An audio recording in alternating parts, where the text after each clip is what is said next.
Visa ගාස්තුව 40,000ක් කරලාද. ඉතින් කොහොමද කට්ටියට වීසා ගාස්තුව සම්බන්ධයෙන් මේ ටික එක එක නිවුස් යනවානේ.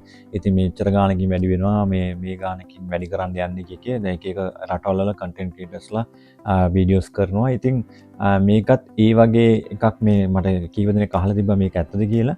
ඉතින් මේක ඇවිල්ලා මෙහෙමයි මේකත් අනුමාන කරපු එකක් මේ යෙන් 40,000ක් දක්වා වැඩි කරනවා කියන එක. ඉතින් බෝධට ඒගාන වෙන්නත් පුළුවන් අපිට තාමන හේතුව තම මේ රජයෙන්වත් නැත්තම් අයහමන් නැත්තම් මේ මිගේෂන් වෙබ්සයිට් එකත් මේ සම්බන්ධ කිසිම සඳහනක් කරලා නැහැ තාම. මොකද මේගොල්ලන්ගේ තකායිසන් සහ ඔනොදසං ඇතුළු විදය මේ කට්ටිය මේ මාස 23 වෙනිදා මීටින් එකක් තියෙනවා මේ විදේශ ප්‍රතිපත්ති සම්බන්ධයෙන්.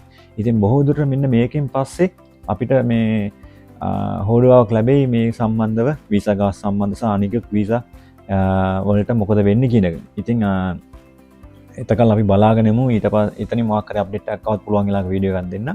ඉතින් එතකල් මේ කට්ටිය පැනික් නොවී ඉන්න මේ වගේ නිවුස් වලට.